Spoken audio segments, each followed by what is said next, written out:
Hello guys, it's goldiex here and welcome to my top 10 hardest Jak II missions video. If you've been around my channel for some time now, you'll probably know that Jak II Renegade is my favourite video game of all time. I love everything about this game, the story, the world you get to explore, the soundtrack, the characters, the humour, the gameplay mechanics, the weapons and gadgets, and the fact it's just a badass game all around. To be honest, one thing I also like about this game is the difficulty as well. I know a certain some that they will disagree when I say that, but the truth is I do like the challenge that Jak II offers. The accomplishment I felt when I beat this game back in the day felt huge, and that is also another reason why this game ends up being my favourite video game of all time, alongside all the other amazing things this game does. Jak II may not be a game I find too difficult nowadays due to the fact I've played this game so many times over the years, more times than I like to admit if I'm being honest, but trust me, when I played this game for the first time I was very surprised how difficult some of these missions were. Some of these missions had me raging when I played this game for the first time. It's not very often that platforming games make me rage. Even after all these years, some of these missions still provide me some challenge, and I thought it will finally be a good time for me to count down the hardest missions I've played in Jak II. I was considering adding some Jak III missions in this video as well, but to be honest, Jak III is a much easier game compared to Jak II. There was only one mission Jak III that I found tricky when I played it, so for that reason I thought I would just include missions only from Jak II. Please be a bit mindful about the missions I picked for this list, as these are the missions I personally found difficult from Jak II when I first played this game. For a mission to be included in this list, all it needs is challenging memories when I tried to beat the mission from back in the day, or when I tried to beat the mission even today. So let's begin the countdown with my 10th hardest Jak II mission. I don't know about you guys, but when I talk about the hardest mission in Jak II, I feel like the Protect Sig at Pumping Station mission is not talked about as much as it should be, in my opinion. Or maybe it was just me that found this mission difficult back in the day. I don't know. Considering this mission is here at the start of the game, you would think this mission is pretty easy, right? Well, I mean this mission does pale in terms of difficulty compared to other missions later on, but I think this mission is pretty challenging in its own right, especially as it's right near the start of the fucking game. For this mission you have to protect Sig and yourself as you go hunting 5 Pacific metalheads in the pumping station area. While you do this however, you also have to protect yourself from smaller metalheads as well as these lizard-like creatures which have very stretchy tongues. Ugh. The fact you only have your bare hands and a scattergun to defend yourself from these creatures felt very limited for this kind of mission back in the day if you ask me. But the thing about this mission for me is not the amount of metalheads, and the fact some of these creatures can take a good amount of damage from your attacks, and what makes it worse, there are no checkpoints during this mission whatsoever, especially considering this mission is a pretty lengthy one. Well, it feels very lengthy, that's for sure. Oh, and just make sure you do not piss off Sig. He has a bit of a temper during this mission as well. Just don't attack him by accident, because he will attack you back. Buddy, you don't want to piss me off. At the start of the third act, Jak is tasked to rescue his friends who have been captured by the Baron and are now hostages in the fortress. To be honest, I don't find this mission that difficult nowadays because I always use a dark bomb and start to wipe out all the Crimson guards in the area, and this strategy works like a charm every time, and I know the placements for all guards in the area. So nowadays I know what to expect with this mission. However, when I played this mission for the first time, it was a completely different story. I was not prepared for how tight the security would be in this mission, and the amount of times the Crimson guards killed me trying to make my way through this small chunk of the fortress had me dying so many times back in the day. Those Crimson guards just kept coming and coming at me like I was dealing with an army of those rats, and it took me a while to realise that remaining with that switch area with those guards will keep allowing the guards to respawn over and over again until you pass through that room to stop them respawning. Who would have thought that re-entering the fortress would be more difficult than trying to break out, huh? Also, those turrets that you had to jump on and avoid, I don't even want to think about the amount of times they caught me off guard and sent me falling to my death. These was worth in the end to rescue both Stamos and Dax's love interest Test, so yeah, there's that at least. Hey there, sweetheart! The metalhead masher has saved the day! Oh, my little hero! Not too far from the end of the game, Jak is tasked to go into the weapons factory to confront Crew as well as take the Hardest artifact back from him. Sounds quite simple, right? Unfortunately not. The weapons lab, just like the fortress, also a very well protected area from Crimson guards, and just like these fortresses, these guards will not take too lightly to Jak trespassing into the factory. Trust me, there are plenty of guard soldiers and elite troops protecting the factory, so you must be fully locked and loaded before you think twice about infiltrating this factory. The Crimson guards are very accurate with their weapons, as some love to ambush Jak from a distance. So yeah, this mission gets challenging pretty fast, and it does not get any easier the further you get through the factory, especially considering there is only one stupid checkpoint in this factory and very limited health pickups to find. There are also these robots that love to roll around like boulders that can easily catch you off guard, and it takes many shots for these things to malfunction. My advice for finding these robots is to shoot them from higher ground. The factory is also filled with plenty of traps and electricity hazards, and don't even think twice about jumping into the hot green goo below. Even the jet ball won't save you from that. Once you get through the factory, you then must fight Crew in order to get the Hardest back from him, which can also be a challenging boss fight in its own right. So actually, speaking of boss battles,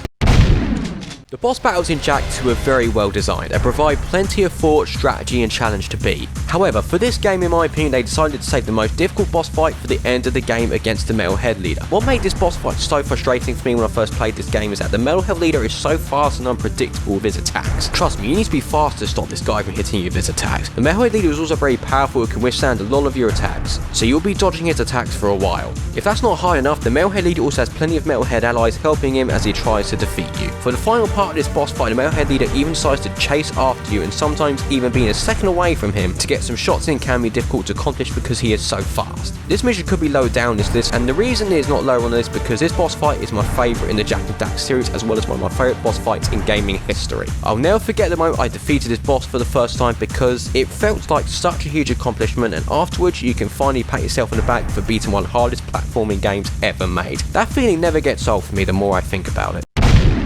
This mission for me is possibly the biggest contender for my least favourite mission in Jak II. The mission where you have to go and rescue Sig in Yuntaport just has hell written all over it. I think I said a few times in my Jak II Let's Play I did 4 years ago that I was not a fan using the Titan suit whatsoever for any mission. But this mission was by far the hardest when it came to Titan suit, and what makes this mission the worst out of all of them is the fact that Titan suit is running on oxygen underwater. Sometimes even getting to an oxygen vent can get frustrating due to how quickly the oxygen runs out of your Titan suit. The design for this mission is so rocking, it's so easy to get stuck, and this allows hazards to hit you so easily when this happens. The amount of mine tried to avoid this level as well is also ridiculous, and the fact these mines can even lock on to you when you're close enough is just utter horseshit. But the most annoying part about this mission by far are the metalheads. These octopus-like metalheads can grab onto your suit and electrocute you so easily, and when they do this they can chip away so much of your health. And the worst thing about these metalheads is that they are so difficult to hit with the Titan suit. Killing these metalheads feels like such a chore as well because you must be so precise when you punch in order to hit these things like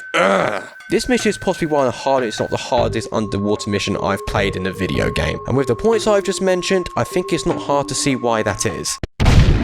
When Crew gives you this mission to escort some of his men through the sewers, you would think that this mission would be an easy mission due to the fact there are 3 men helping you fight your way through the sewers as you reach the statue of Ma. But no! Unfortunately, I could not be so wrong in my life. These 3 men are easily the most useless and lazy ass henchmen I have ever had to work with in gaming. These men barely help me fight through the sewers, it's pretty much just me that does all the shooting, especially when there are plenty of metalhead creatures that love to crawl down the walls and ambush you. I mean, what is the point of these 3 lazy assholes helping me in the first place when Jak pretty much does all the work? Just when you thought you're near the end of the mission, you get ambushed by a huge group of hosehead metalheads, and they just keep coming and coming and coming, and those lazy henchmen just stand back and let you do all the work. It's bad enough protecting myself against these things, let alone these 3 muppets. Just make sure you have plenty of dark eco once you get to this part, because trust me, it will really pay off. When I first played this game all those years ago, I completely lost count of how many times I died in this ambush. Trust me, it took me ages to get past this ambush. The reason why this mission is not lower down this list is at least you get awarded with your own peacemaker weapon after you beat this mission. So yeah, this mission definitely feels worth it after going through all that trouble. All right,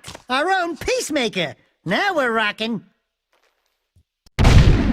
I don't mind a racing game or leveling a platform every now and then, and Jak II is no exception. But do you know who I hate? Errol. I cannot stand this cocksucker. There is one mission in this game where I must race him in a checkpoint race from one side of Haven City to the other. Trust me, it's far more difficult than it sounds. I'm keen on challenging Errol at anything he throws me, and words cannot describe how keen I was to beat Errol at his own game. However, this race just takes the piss when it comes to difficulty. This race used to frustrate me so much when I played it for the first time. It took me so many attempts to beat this race. The problem with this race is that you must hit every ring in this race, and if you miss just the one ring, you lose the race, and the fact you have the Crimson Guards as civilians in your way as you try to race your way through the city just makes this even worse. Running over just one Crimson Guard will have the Crimson Guards on your tail, and it's so easy to slow you down when you run over them by accident. But the very worst thing about this mission is that Errol is allowed to cheat. Yes, I am not kidding when I say if Errol misses any ring in the game lets him off every time. But when I miss one ring, I lose automatically. What kind of bullshit is this? Also, if you crash into any wall or a strong obstacle, you damage your vehicle. The same does not apply for Errol though when he crashes. I don't need to explain anymore why this race was so difficult back in the day, and the fact I was racing Errol made the pain of losing feel 10 times worse. When I managed to beat this race for the first time, words cannot describe how amazing that felt, and beating him later on in the Class 1 Championship race was an even better feeling. I mugged him off in front of the whole city. I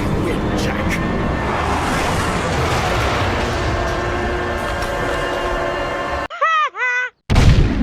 I think everyone that's played Jak 2 before is very familiar with the Get Seal Piece at Water Slums mission. When I played this mission for the first time, I was not expecting a shit ton of Crimson Guards to show up the second the mission starts. What makes it worse is that they just do not stop coming after you, and the fact the pathways are so narrow, which makes it even worse to avoid their attacks and get past them in the first place. I know what some of you might be thinking, why not ride the hoverboard into the water and escape that way? Unfortunately, the game doesn't let you do that because there is a small robot lurking in the water, and if you ever so slightly touch that water, the robot will shoot you in a one-hit kill fashion. This mission frustrated me so much back in the day that it took me so many attempts to find a good strategy to escape the water slums, but eventually I found a way. However, it wasn't easy. The best strategy I found for this is just to hoverboard your way out of the water slums as quickly as possible while staying on the narrow wooden planks. This is not always an easy thing to do because you must memorise the right route to take in order to escape, and you need to be so quick to avoid all the civilians as well as the Crimson Guards in the air. This took me so many attempts to perfect, and this mission still has me screwing up loads to this day. Sometimes completing this mission still provides me challenge from time to time. But while completing this mission is not as frustrating as it was all those years ago, the challenge and frustration on some days still remains, due to the fact completing this mission still always feels like pure luck. He's done it! I will never forget the day I played the Eco's Well mission for the first time. Christ almighty, this mission took me ages to complete, eventually to the point where I would just keep rage quitting and giving up on a frequent basis. Thankfully one day I managed to beat this mission and I have gotten so much better at this mission since. But that does not excuse how difficult I found this mission when I first played it, and the painful memories of attempting this mission back in the day will forever remain in my head rent free. To complete this mission you must race around on your jetboard and put one bomb in each well before time runs out. Unfortunately it's not as easy as it sounds because to blow up the mines there are so spaced out around the strip mine. The time for this is so tight and failing to jump up one of these mines just once is enough time stripped away to fail the mission. Also you must make sure you have obtained enough speed before you attempt to make a jump up the ramp, and you have to be so precise when you hit the X button to go up the ramp in order to get enough air. This mission for me back in the day was pure frustration and took so many attempts and days to complete. The day I managed to beat this mission for the first time will ever stay in my head because it felt like such an achievement in this game. Due to the amount of stress this mission gave me back in the day, I was tempted to stick this mission in my number one spot, but there was one even more difficult mission that prevented me from doing so.